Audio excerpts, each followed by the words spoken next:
Hello viewers, welcome back again. आज की video में मैं आपको बताऊंगा कि किस तरीके से हम अपने पेज के अंदर इंसर्शन कर सकते हैं, हेडर फुटर इंसर्ट कर सकते हैं, पेज नंबर इंसर्ट कर सकते हैं।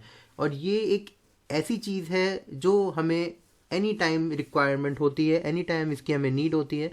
तो इस बेसिकली जब ये वाला पार्ट आता है हेडर फुटर और पेज नंबर्स का, तो यहाँ पर मैक्सिमम डॉक्यूमेंट्स के अंदर हमें कुछ नंबरिंग मेंशन करनी होती है।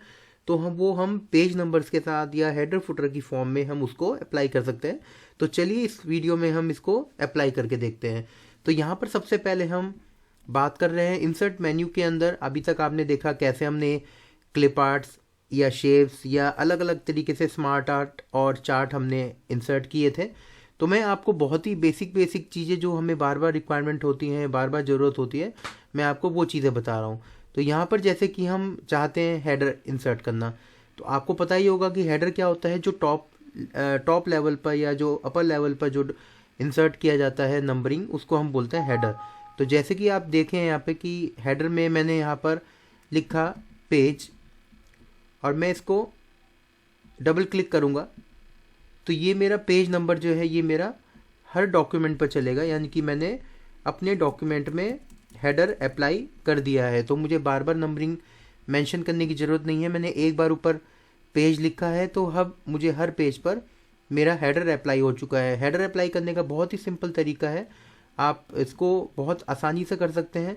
आपको करना कुछ नहीं है, बस अपने सिंपल डॉक्यूमेंट्स पर आप किसी भी एरिया में हैं तो आपको इंसर्ट में जाना है। यहाँ पर आप हेडर ले लें। हेडर के भी कई तरीके के हैं, लाइक ब्लैंक हेडर है या फिर ब्लैंक विद 3 कॉलम्स है। 3 कॉलम से क्या होता है कि यहाँ पर हमें कुछ भी एक नंबर डालना है, वो हम नंबर डाल सकते हैं। यहाँ पर हमें डालना है कि हम सपोज़ कुछ भी लिख सकते हैं, यहाँ पर हम XYZ। और जैसे कि आपने देखा होगा जो बुक्स होती है हमारी, उसमें हमारी नंबरिंग मेंशन होती है। यहाँ पर हम उसको पेज करके कंप्लीट कर सकते हैं। तो यहाँ पर आपने हेडर डाला तो ये आप देखेंगे हर पेज पर मुझे 1XYZ ये मुझे मिल जाएगा। 1XYZ और पेज, यानी कि 3 कॉलम्स के साथ मेरा हेडर अप्लाई हो जाएगा। अब इसके बाद मैं देख रहा हूँ कि हेडर मुझे और वेरिएशन के साथ लगाना है। जैसे हम देखते हैं कि चैप्टर में ऊपर एक जनरल हेडिंग चलती है, तो जनरल हेडिंग के लिए, कॉमन हेडिंग्स के लिए हम डिक्लेयर कर देते हैं यहाँ पर अपना टेक्स्ट, और फिर हम उसको अपने हेडर को हम कंटिन्यू कर सकते हैं। इसी के साथ इंसर्ट के बाद जब हम फुटर पे आते हैं तो फुटर में भी सेम चीज़ है, सेम चीज़ अप्लाई होगी।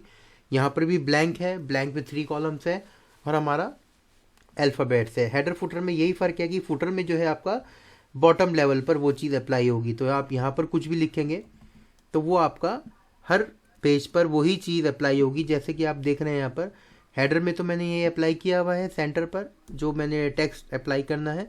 और फुटर मेरा क्या है, फुटर यहाँ पर नीचे जो मेरा अप्लाई हुआ था वो हर पेज पर यही सेम चीज़ अप्लाई होगी। तो अब यहाँ पर देखने वाली बात यह है कि अगर आपको कुछ एडिट करना है तो आप हेडर हो चाहे फुटर हो, आप यहाँ पर एडिट फुटर में जाकर कुछ भी एडिट कर सकते हैं।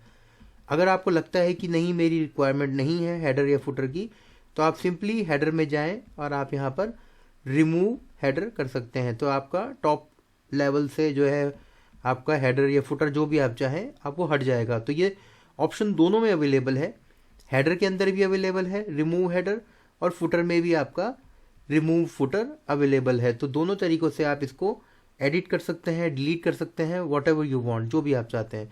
इसके बाद आता है एक ऐसा पॉइंट जो सब हर किसी को रिक्वायर्ड होता है।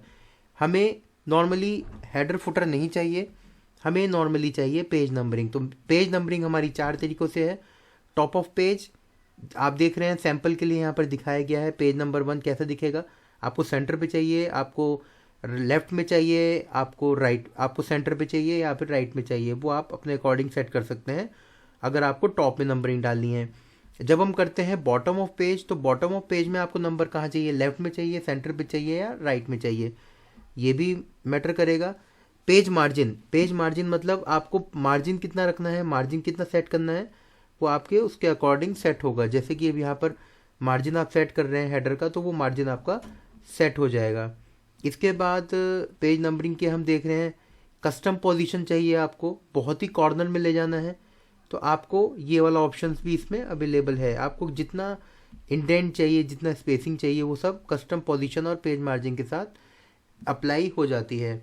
उसके बाद फॉर्मेट पेज नंबर, आपको फॉर्मेटिंग अप्लाई करनी है, चेंज करनी है। आपको ज़रूरी नहीं है कि पेज नंबरिंग 1 से स्टार्ट करनी है। आपने कहा कि मुझे 8 नंबर से स्टार्ट करनी है, तो आप इसको, आपका नंबरिंग 8 नंबर से भी स्टार्ट हो जाएगी। तो आप देखेंगे पेज नंबर 8 से मेरी ये नंबरिंग स्टार्ट हो चुकी है।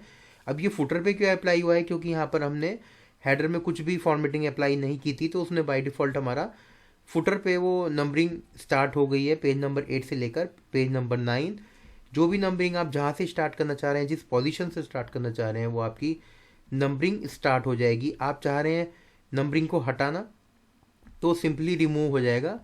जिस पेज पर आप नंबरिंग को हटाना चाहते हैं, तो वो नंबरिंग आपकी वहाँ से रिमूव हो जाएगी। तो ये मैंने आपको इंसर्ट मेन्यू के अंदर बहुत ही बेसिक ऑप्शन बताए हैं, header, footer and page number. आप इसको एक बार अप्लाई ज़रूर करके देखें, और आप सैम्पल के लिए एक डॉक्यूमेंट ज़रूर बनाएं। चाहे आप कुछ बुक राइट कर रहे हैं, चाहे आप कोई डॉक्यूमेंट्स बना रहे हैं, आप कुछ भी ट्यूटोरियल्स बना रहे हैं, whatever you want to do, आप उसको एक बार अप्लाई करके ज़रूर देखें, header, footer and page number. आपको अगर कोई भी डाउट है इस वीडियो से रिलेटेड, तो आप मुझे एक बार कमेंट सेक्शन में ज़रूर बताएं। So thanks for watching this video.